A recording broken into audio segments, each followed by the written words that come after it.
Lane could not believe what she saw next. Romulus was coming up the hill with some of his followers.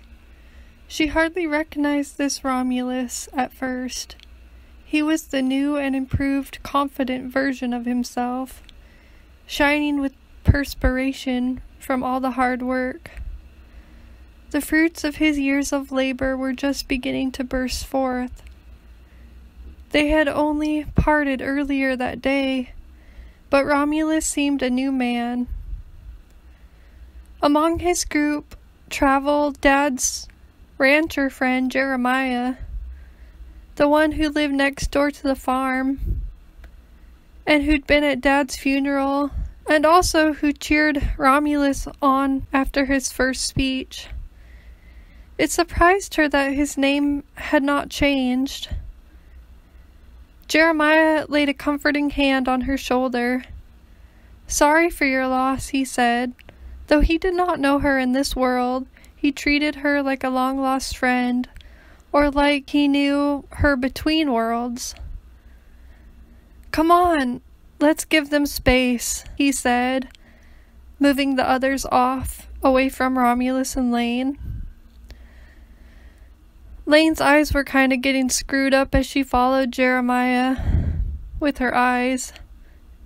She'd gotten so involved in her building that nothing else seemed to matter. It felt good, cathartic, like she was saying goodbye to Dad somehow.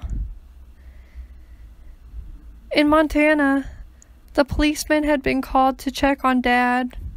It was a welfare check issued by Lane's aunt, and he was found in the bathroom apparently, 10 days after his death. She hadn't got a chance to see him before he was put in the cremation urn. It was probably a good thing too.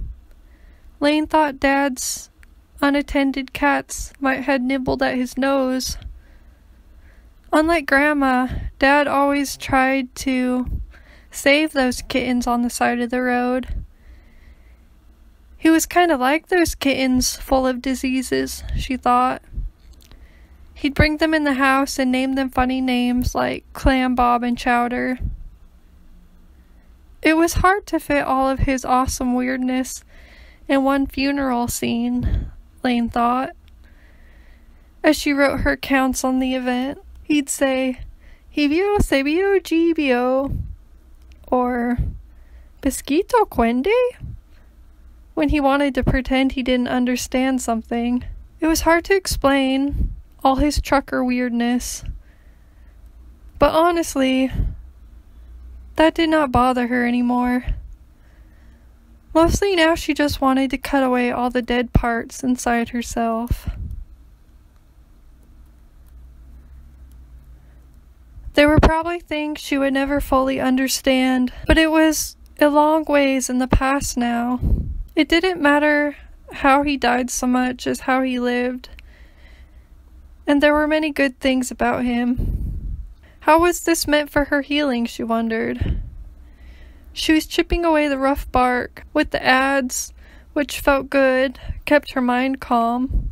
Sometimes Lane felt Dad was able to watch over her more in the spirit world, more than he was able to in real life.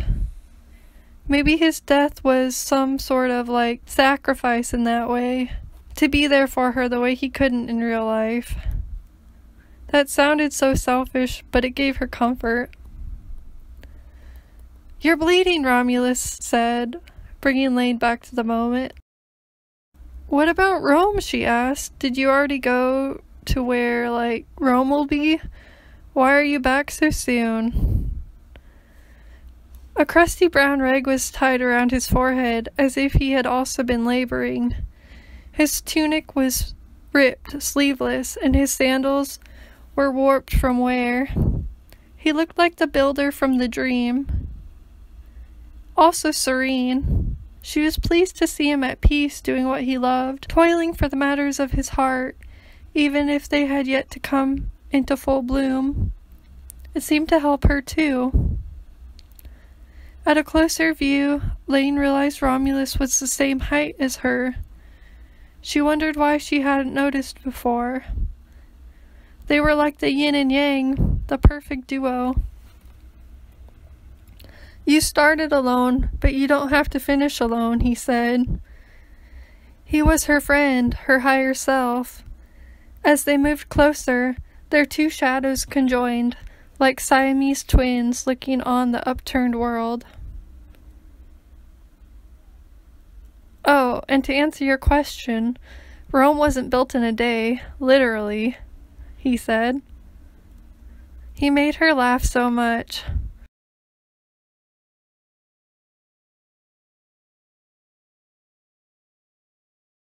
Let's start again tomorrow, with Rome, and with this too, he said. And find us something to eat in the meantime. Why don't we? That's true, she couldn't remember the last time she'd eaten. Nevertheless, human food. With herself as her best friend, she was unstoppable. Truth is, we've been laying the foundation all evening, Romulus said. Just thought we'd come in for the night and rest. Thought you could use a good meal, too. He was sure right about that. So will you eat with us tonight? Romulus asked. The others are hoping to meet you, he said. Others? She asked.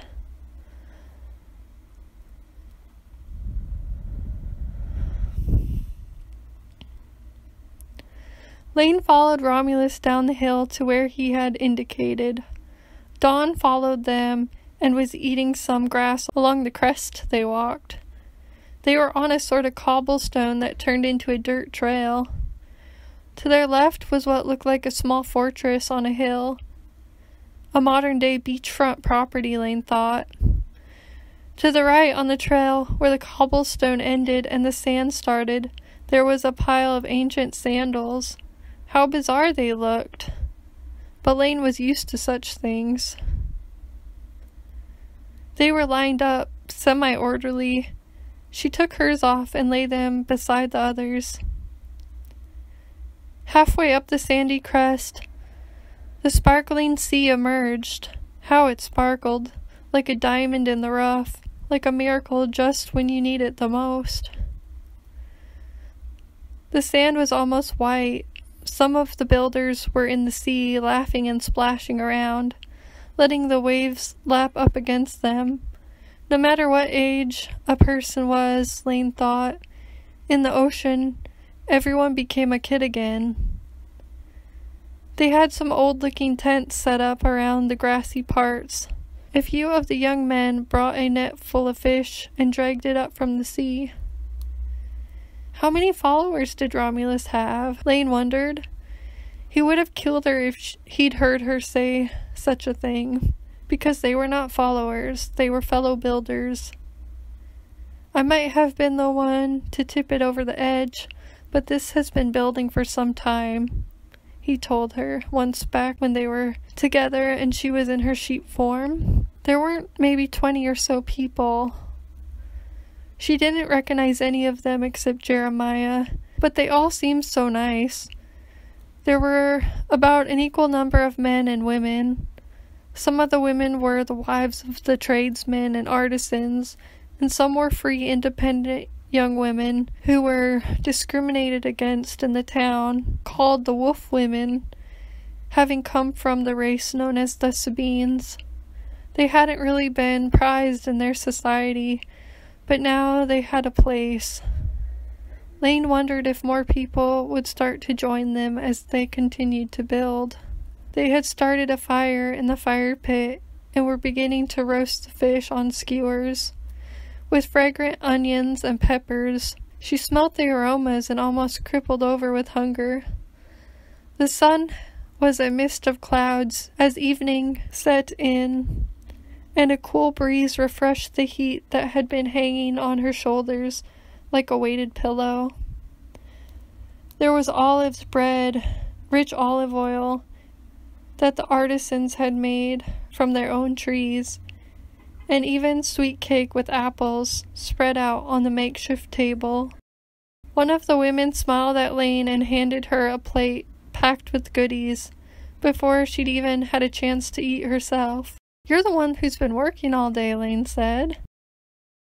Don't you see you started this whole thing? The woman said. What was this exactly?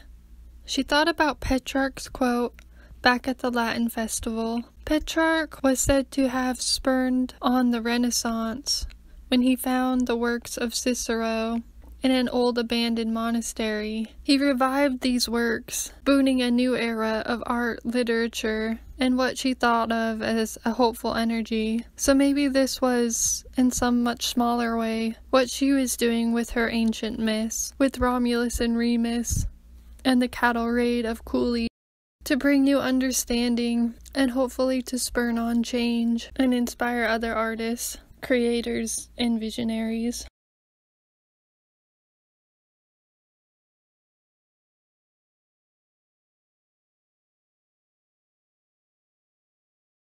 Thanks for watching my video, guys. I'll be back with another video next Wednesday. Until then, ciao!